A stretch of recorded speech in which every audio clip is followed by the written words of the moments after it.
Thanks. Now to a GMA exclusive from Brussels this morning. My interview with a basketball player who played back in the States, his wife and two young daughters back home in Michigan. He played for Oakland. He was hit in that blast in the airport and then debris pouring down on top of him. The image of him laying on the floor went all over the world. And for the first time this morning, he's now talking, telling me he was thinking about his young girls back home, hoping they would not grow up without a dad. What did you see? I just saw, I remember seeing an explosion, the first explosion near the pharmacy at the airport. And I turned my head and I saw all these people running. And when I got there, I was, I think I blacked out for a little bit. And I remember seeing two little kids to my right, and the little hands were up in the air. And then the whole time I was just trying to tell myself I'm gonna make it. And when I got in that ambulance, then I knew I was good.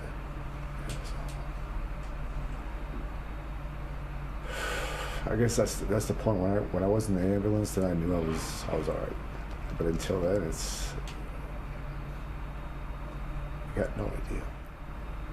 So that's it.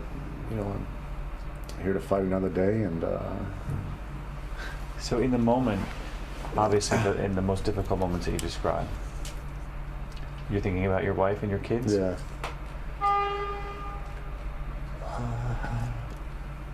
Sorry about that. I just want my girls to grow up without a dad,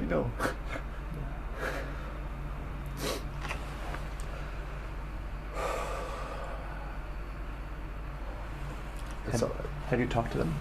I talked to my wife. I think she's getting here tomorrow. So it's funny how many things you think of. Like I started playing tennis with my oldest one, my 7-year-old. She's a hell of a tennis player, and so I was like, man, I gotta get through this, because she needs her coach, and it's just some of the things that go through your head.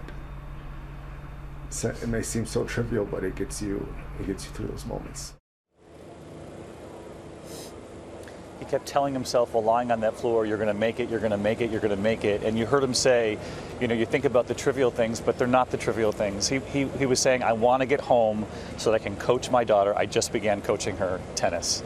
And now his wife is on the way here to Brussels. And for all of those victims and their families who are suffering and struggling this morning, there are so many beautiful displays of support and strength throughout the city. They've cropped up even more overnight. I know when I was walking here to our location, the amount of chalk written on the buildings all across the streets, everywhere you look, there are signs of love and peace and support and strength.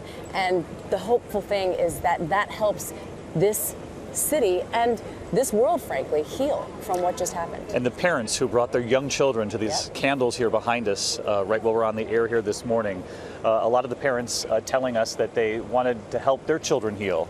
And one mom said to me, I tried to explain to my daughters and my son that this is not normal. This doesn't happen every day, and we're strong enough to fight back. So a lot of families here, Robin, trying to show that their city is strong, resilient, and will come back from this. The strength of family. Thank you both. We're going to get back to you a little bit. And David, of course, will be anchoring live from Brussels for a special edition of World News Tonight.